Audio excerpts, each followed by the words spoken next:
अस्सलाम वालेकुम व्यूअर्स, मैं हूं आपका होस्ट अब्दुर्रहमान और आज डिस्कस करेंगे ऐसे 7 जराए जिनसे पाकिस्तान अरबों डॉलर्स इजाफी कमाकर अपने कर्जे उतार सकता है, अपनी एक्सपोर्ट्स बढ़ा सकता है, अपने मुल्क में बनने वाले नए डैम्स, मोटरवेज और इंफ्रास्ट्रक्चर के प्रोजेक्ट्स खुद फाइनेंस करके अपने कदमों पे खड़ा हो सकता है।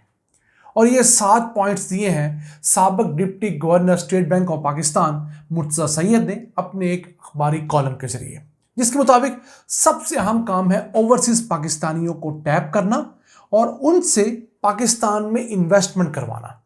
इसके लिए ज़रूरी यह है कि हम पाकिस्तान में ऐसे सिक्योर बिजनेसेस या मॉडल्स मुतारफ़ करवाएं जिसके अंदर वो पैसे लगाएं, उनको हलाल प्रॉफिट मिले और पाकिस्तान का पहिया चले। अब ओवरसीज पाकिस्तानी, उनकी तादाद 1 करोड़ 20 लाख से जायद है। ये दुनिया के 175 ममालिक के अंदर बसते हैं। तो इनकी जो सालाना जीडीपी है ये 500 बिलियन डॉलर्स की है, जबकि पाकिस्तान की डॉक्यूमेंटेड जीडीपी जो है वो मुश्किल 380 बिलियन डॉलर्स की है। तो हम कितनी बड़ी मिकदार में ओवरसीज पाकिस्तानियों से पैसे इकट्ठे कर सकते हैं, इसको हमने कभी सही तरीके से इमेजिन ही नहीं किया।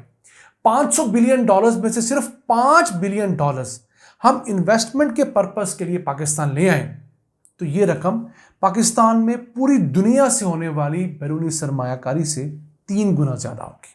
याद रहे, पिछले माली साल में पाकिस्तान के अंदर 2 बिलियन डॉलर्स भी बैरूनी सरमायाकारी नहीं हुई। अब उसके लिए हमने करना क्या है? ओवरसीज पाकिस्तानियों के लिए एक नया पाकिस्तान सर्टिफिकेट शुरू किया गया था इमरान खान की हुकूमत में, जिसमें वो अगर पाकिस्तानी बैंकों के अंदर डॉलर्स रखवाते हैं तो उन्हें एक ख़ास शरह मुनाफा या सूद मिलता है। अगर वो रखवाए हुए डॉलर्स के बदले डॉलर्स में मुनाफा लेना चाहें तो 9% तक उनको सूद या प्रॉफिट मिलता है, और अगर रखवाए गए डॉलर्स के बदले में वो रुपयों में प्रॉफिट लेना चाहें तो 21.5% का शरह सूद उनको मुनाफा देता है। अब एक तो फील्ड ये थी, इसमें इस्लामिक बैंकिंग भी है और दूसरी कन्वेंशनल भी है, लेकिन इसी के तहत एक और जरिए भी बनाया जा सकता है। पाकिस्तान में जो बड़े बड़े डैम्स बन रहे हैं, मसलन बादशाह डैम है, दासू डैम है, मोहम्मद डैम है, तरबेला डैम का फेज़ 5 बन रहा है, ये तमाम के तमाम प्रोजेक्ट्स और फ्यूचर में बनने वाले सवार डैम, इस तरह के बड़े प्रोजेक्ट्स, फिर रेलवे ML1 मनसूबा, वो मनसूबे जिन्होंने अपनी लागत से कई गुना ज़्यादा कमा कर हमारी इकॉनमी को वापस करना है, उनके अंदर अगर हम इन ओवरसीज पाकिस्तानियों की शेयर्स के ज़रिए या किसी और सर्टिफिकेट के ज़रिए शमूलियत मुमकिन बनाएं तो ये सारे बड़े प्रोजेक्ट्स जो अब चाइना भी फाइनेंस नहीं कर रहा, हमारे ओवरसीज पाकिस्तानी फाइनेंस करेंगे। और मज़े की बात, वो जो हमें पैसे देंगे उसके इवज़ हमारे ऊपर कोई शराइत नहीं लगाएंगे। हमारे लिए कितनी आसानी की बात है, IMF, वर्ल्ड बैंक और तमाम ममालिक शराइत के साथ अब हमें कर्जा देते हैं। अब ओवरसीज पाकिस्तानियों ने नया पाकिस्तान सर्टिफिकेट में अब तक सिर्फ 1 अरब 14 करोड़ डॉलर्स की इन्वेस्टमेंट कर रखी है। उस पर उन्हें सूद या मुनाफा मिल रहा है जो ना होने के बराबर है। उन्हें अपॉर्चुनिटीज़ दें कि वो पाकिस्तान के अंदर बैंकों से कर्ज ले सकें, पाकिस्तान के अंदर कर्ज लेकर वो आसानी से घर बना सकें, गाड़ी ले सकें और दूसरी ज़रूरियात पूरी कर सकें। यकीन कीजिए, वहाँ से जो आपको डॉलर्स में किस्तें आएंगी ना, जो बैंक की किस्त होगी या उस घर की, उस गाड़ी की, उस प्रोसेस को आप आसान कर दें, इस तरह की दीगर परचेजेस आप आसान कर दें, यकीन कीजिए आपको एक एडिशनल मार्केट मिल जाएगी डॉलर्स कमाने की। इसके साथ साथ एक और चीज़ की करने की ज़रूरत है। ओवरसीज पाकिस्तानियों को हुकूमत पाकिस्तान लॉयल्टी कार्ड देती है कि आप इतने डॉलर्स सालाना पाकिस्तान में जाएंगे तो इसकी वजह आपको VIP पास मिलेगा, VIP गेट से एयरपोर्ट के अंदर एंट्री एग्जिट मिलेगी, तमाम चीज़ें। इसके साथ साथ एक और चीज़ करने की ज़रूरत है। जो ओवरसीज पाकिस्तानी जिस इलाके के हैं उस इलाके के अंदर भी उनके भेजे हुए पैसों से ख़ास रकम मुख्तलिफ तरक्याती प्रोजेक्ट्स पे खर्च करनी चाहिए।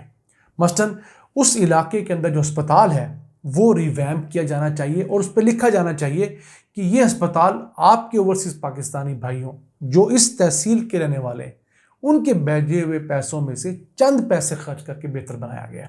इसी तरह हम लोग स्कूल बेहतर बना सकते हैं, सड़कें बना सकते हैं। जब हम ये काम करेंगे तो ओवरसीज पाकिस्तानियों को पता होगा कि हम जो पैसा भेज रहे हैं वो सिर्फ अपने वालिदैन को, बहन भाइयों को नहीं भेज रहे। हमारे इस पैसे से हमारे गली मोहल्ले, हमारे इलाके, हमारे शहर, हमारी तहसील, ज़िले के अंदर तरक्याती काम हो रहे हैं।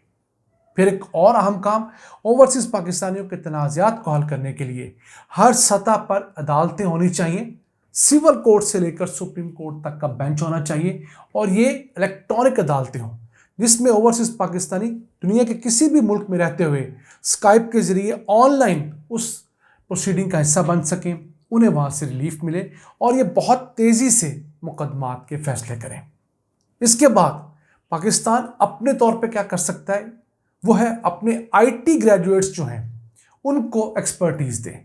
अब हमारे यहाँ हर साल तकरीबन 25,000 से ज़ायद नौजवान आईटी के अंदर, सॉफ्टवेयर के अंदर ग्रेजुएशन करके बाहर आ रहा है, लेकिन इनमें से मुश्किल 5,000 नौजवान ऐसा है जो कि वाकई मार्केट के अंदर, मार्केट के स्टैंडर्ड का है। 20,000 सिर्फ बेचारा डिग्री लेकर बाहर आ जाता है।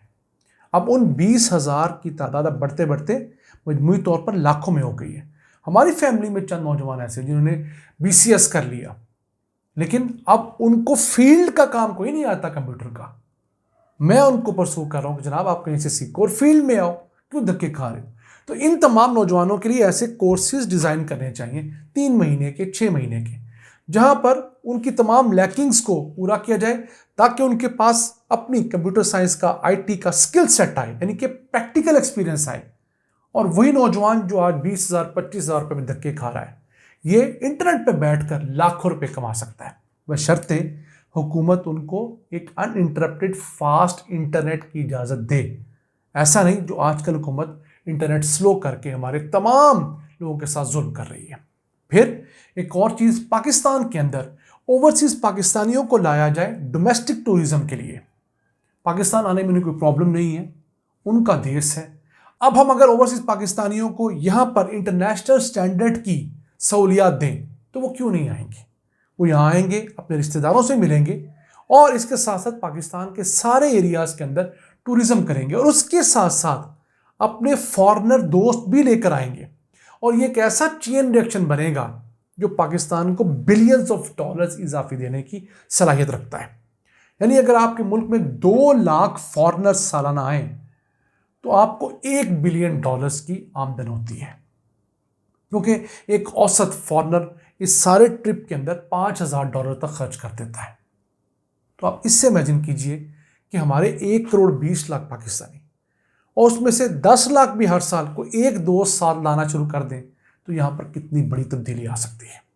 फिर उसके बाद हमें क्या करना है, हमें इंजीनियरिंग के अंदर, एडवांस मैन्युफैक्चरिंग के अंदर जाना है। मुल्क के अंदर कोई 1.5 लाख इंजीनियर्स बेरोजगार है। जी हाँ, ऐसे लड़के लड़कियां जिन्होंने बाकायदा 4 साल की कोर्स डिग्री कर रखी है, इंजीनियरिंग की प्रॉपर बीएससी कर रखी है, बीसीएस कर रखा है, सिविल में, मैकेनिकल में। मैं डिप्लोमे की बात नहीं कर रहा, मैं डीएई की बात नहीं कर रहा, मैं इंजीनियरिंग की बात कर रहा हूँ। वो बेरोजगार हैं, तो उन्हें हमें स्किल सेट देना है और फिर इंजीनियरिंग की इंडस्ट्रीज लगाने को फ़रोग़ देना है। पाकिस्तान में छोटी छोटी मसनूआत जब बनेंगी तो ये सारे इंजीनियर्स खप जाएंगे, कुछ अपनी फैक्ट्रियाँ बना लेंगे, कुछ फैक्ट्रियों के अंदर शेयर होल्डर बनेंगे और ये एक ऐसा चेन रिएक्शन होगा जिसके ज़रिए पाकिस्तान के अंदर बहुत सारी बेहतरी लाई जा सकती है। अब हमारी आबादी में हर साल 60 से 70 लाख का इजाफा हो रहा है। हमें हर साल इतनी ही नई रोज़गार की अपॉर्चुनिटीज़ पैदा करनी है। क्यों? हमारे दूसरी तरफ वो नौजवान जो 16, 17, 18 साल की उम्र के अंदर प्रैक्टिकल लाइफ में आ रहे हैं, वो किधर जाएंगे? तो इसके लिए हमें पुरानी दक्यानूसी सोच को छोड़ना होगा, हमारे सियासत को इससे निकालना होगा, ताख़ीरी हरपों को, इनएफिशिएंसीज़ को फील्ड में से निकाल कर ऐसे 10-15 साला एक इकनॉमिक प्लान के ऊपर मुत्तफिक होना होगा सारी सियासी पार्टियों को, इस पर अमल पैरा होकर पाकिस्तान इन्हीं ज़राए से IMF के बगैर, वर्ल्ड बैंक के बगैर अपना कर्जा उतार सकता है, अपनी एक्सपोर्ट्स बढ़ा सकता है और अपने कदमों पे खुद मुख्तार कौम के तौर पर, मुल्क के तौर पर खड़ा होकर दिखा सकता है। नाज़रीन, ये था आज का एपिसोड। अपने मेज़बान अब्दुर्रहमान को इजाज़त दीजिए। अल्लाह ने के बाद।